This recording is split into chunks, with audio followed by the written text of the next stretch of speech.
So my name is Agnes Uhereczky. I'm the co-founder of the WorkLife Hub.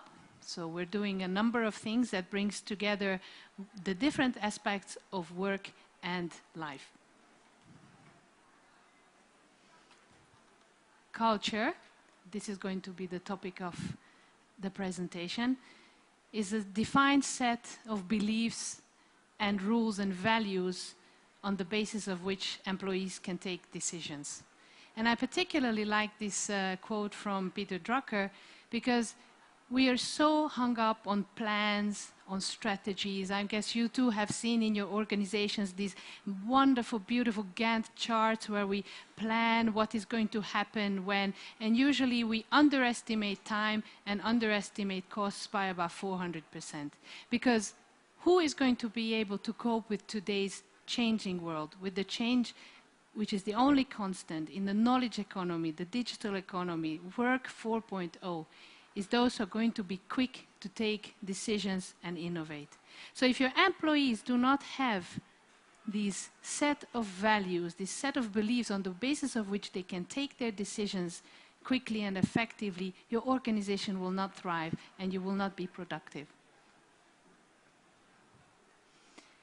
Now, if I would tell you or ask you, can you describe your organizational culture in one word? Can you tell me what is the culture of your organization? This is the interactive bit of the session. What kind of culture do you have in your organization? Formal culture, okay. So is it an innovative organization? Do you describe yourself as a learning organization? Is it a family-friendly organization? We see that there are a number of slogans and agile and fancy words and trendy words that nowadays we use to describe the culture of our organization. Now, what happens, and I'm going to talk to you in a minute, if the culture of the organization is conflicting, if these great slogans, if the cultural descriptions only happen on paper. So here are some of the examples that I took, which also listening to these couple of days was very interesting. So you may be working for an organization that is family friendly. Does that mean that you have proper paternity leave, you have proper maternity leave? Does it mean you have flexible working hours? Does it mean you can have very legitimate outside of work time claims when you need to go and take care of your children? Or does it mean that your boss is going to start unit meetings at 6 p.m.? Does it mean that he never leaves or she never leaves the office on time?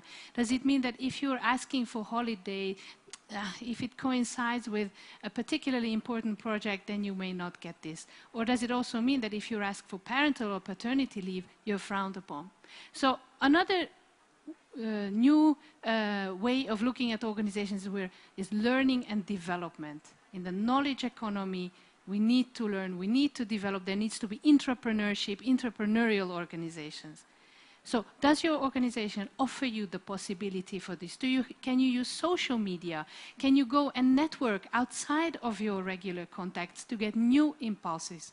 Or does it mean that, no, we have only the catalog, the HR catalog of tailor-made or standard trainings, and you may ask for this and go once a year? Does it also mean that you have one appraisal per year where you can discuss how you're feeling, or do you have ongoing talks, ongoing discussions? So all these are telltale signs whether your organizational culture is being embedded in the DNA, or is this something just add-on or a communication exercise?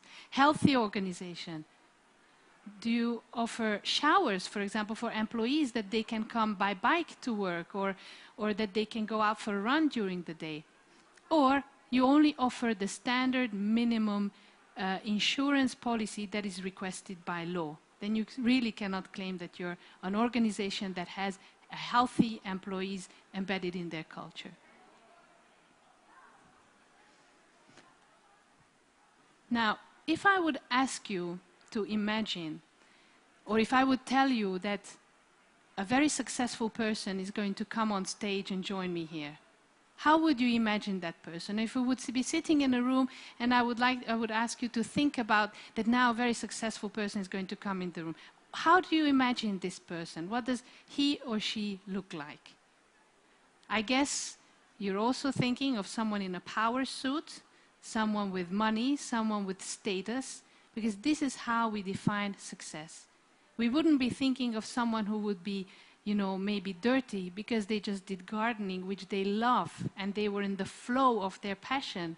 We're not thinking of someone who is happy because they would like to, they have the opportunity to spend time with their loved ones. We really have a very rigid and standard way, the way we describe success. And in my organization, what we're advocating for and what the new currents of work-life balance, work-life integration talk about is to allow employees to bring their whole selves to work. It means that you don't have to hide your tattoos anymore. You're accepted for who you are and what you love and who you love, for example. So this kind of culture, a supportive culture that supports work-life integration, it also allows for legitimate claims outside of working hours. So it allows you to go to the dentist appointment. I have seen, and probably you have too seen, all of those stands where they talk about health. Health seems to be one of the key areas to prevent burnout, to prevent employees leaving and high turnover.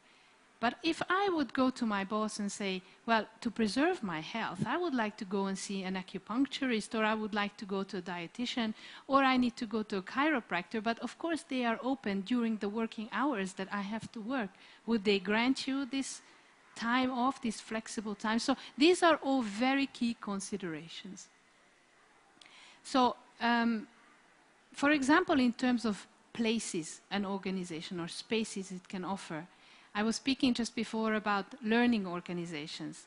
Now, if you offer an office space where employees can collide with one another, where there's a lot of flow through of staff, and they can meet, finance can meet marketing, and accountancy can meet HR, and the developers can mix with other people in the cafeteria or learning environments, then they can exchange and they can have those kind of innovative discussions that they need to really new learning and connect new things, because the real information now, the real innovation happens on the edges. It does not happen at the core anymore. So the context. Let me explain a very interesting experiment that was done at Princeton University. They took the theological seminary, and they wanted to understand if context or situation influences people's decisions on the moment, how they decide. So in this experiment, they took 67 theological students or seminary members who were studying to become religious leaders or priests, and they told them that they need to prepare a talk on the Good Samaritan. They need to go and prepare a talk and then go over to the next building and give a speech on the Good Samaritan parable from the Bible.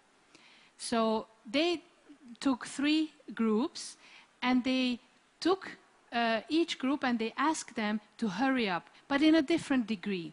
So some of them said, you have to go now, don't you know that this lecture has already started, you have to be already there.